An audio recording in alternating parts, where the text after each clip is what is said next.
Be sure to explain the word of the day purpose if the grammarian or the word of the day leader does not. Honestly, these rules are very important, especially to new Toastmasters who are not yet quite comfortable getting up and giving a speech. This gives them time to stand and speak, so don't skip them the way I frequently do. I forget to pledge all the time. We once had a member who paid for 4 years of membership and never spoke at all until he gave the joke of the day. In the next 2 years, he finished several levels of the classic program and even served as an area director. Those first rules are important, so don't skip them. Tip number 2 is pretty simple. Keep an eye on the clock and on your timer. Make sure that person knows you're expecting them to keep the meeting on time and to give you and speakers sign if they're going on too long. It's more than just flashing the red card. Sometimes it's a secret symbol between you as Toastmaster of the day and the timer to wrap it up or stretch it out. Depends on what's going on. The responsibility for the time management of the meeting depends on all the members, not just the Toastmaster of the day, not just the timer. The Toastmaster of the day must have a sense of the timing and how much time is left to be sure that everything can be done well. That may mean the introduction to the meeting and the prepared speakers may have to be adjusted. Work with your timer and the table topics leader to make sure that the prepared speakers don't steal all of the time from the meeting. Table topics can expand or it can contract. You don't always have to have everyone give a table topics presentation. Picking up a couple of members who don't have another role in the meeting can be enough. Most Toastmasters agendas have times on them for the rules. Watch those very carefully. That's a really great tool for you to use. My tip number 3 is get those speech introductions as early as possible. What looks hardest about the rule of Toastmaster is to keep the meeting moving. In my experience, the difficulty increases exactly based on how few speaker introductions are available. It's easy to keep things moving when you have a well-written introduction in your hands. If I don't have an introduction in hand, I tell the speaker that they've given me free rein to lie about them, and I do, extravagantly. I believe I once introduced our club president as the man voted most likely to be gunned down by the police for robbing a bank. Don't give me the opportunity to abuse my power because I will. You know, that could have gone really badly since all I knew about his speech was the speech project from the manual. Imagine if it had been a story about a horrible experience with the police. No. It's much better to have a good introduction. So if you don't have a good introduction, you can default to the Toastmasters contest format. The speaker's name, the name of the speech again, and then finish with the speaker's name. It's safe, but it's not as fun. I'm just saying. One way to prepare for this is to email the speakers in advance with an introduction form that they can fill out and return. You don't even have to use an attachment. Just put the form into the email and send it, and set a deadline for it to come back to you at least one day before the meeting. Why do I say this? Well, maybe you have access to your phone and cell service where you meet, or maybe not.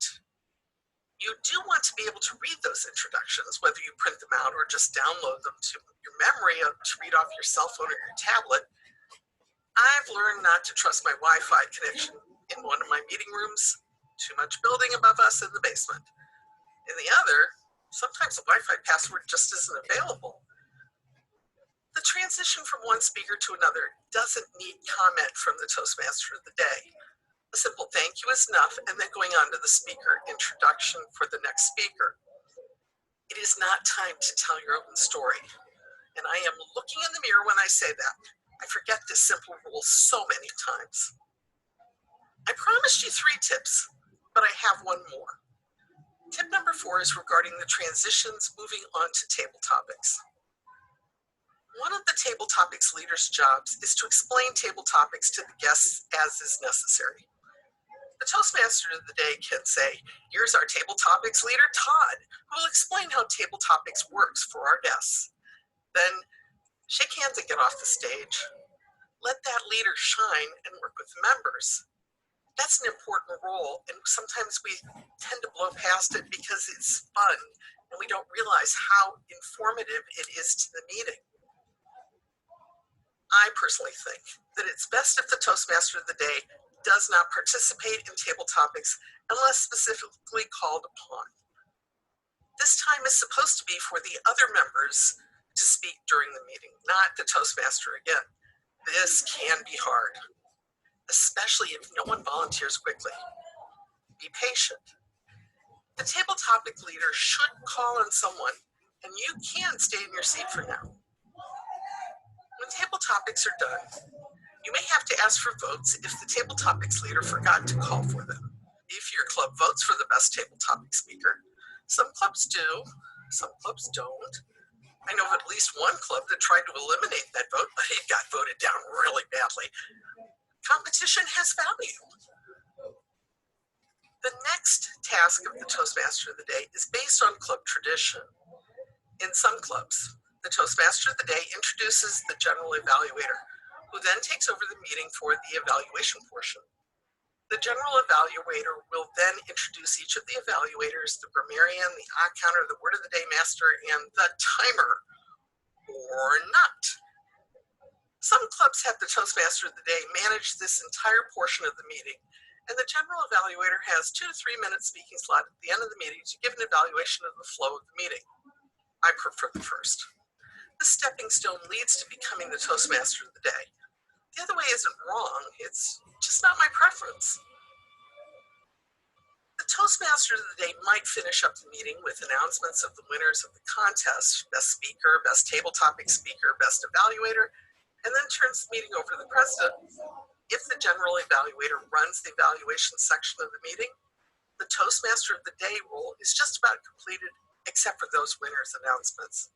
However, in some clubs, the president manages that. How do you know what you're supposed to do? It's really simple. Watch how your club does it. Spend a meeting or two working with the agenda. Follow it closely. Watch how it's done. You'll discover that being Toastmaster of the Day really isn't as hard as it looks. Why do I want you to be Toastmaster of the Day? Because the challenge is worth it if you want to be a leader. You've got the stage. How are you going to use it? You might be comfortable in a situation where you're in control of your message, and Toastmaster of the Day is as much about managing a bit of chaos as it is structuring an event to make people comfortable and give them the learning experience they seek at our Toastmasters meeting.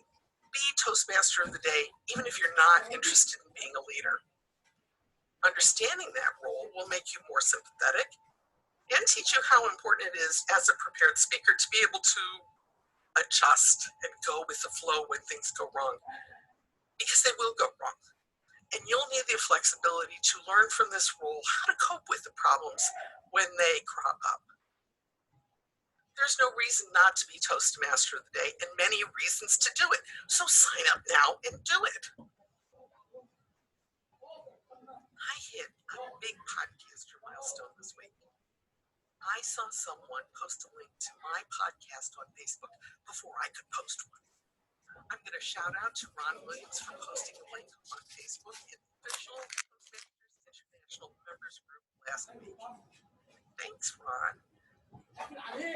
If you want to tell others about this podcast like Ron did, we would love for you to share our website, Toastmasters101.net, or tell people to go to our Facebook page, Toastmasters 101 Podcast. Thanks for sharing this podcast production of Toastmasters District 10. Our music today is from contact.phillymusic.io. Next week, this podcast might be a little late because I'm speaking in a different district. This is going to be exciting.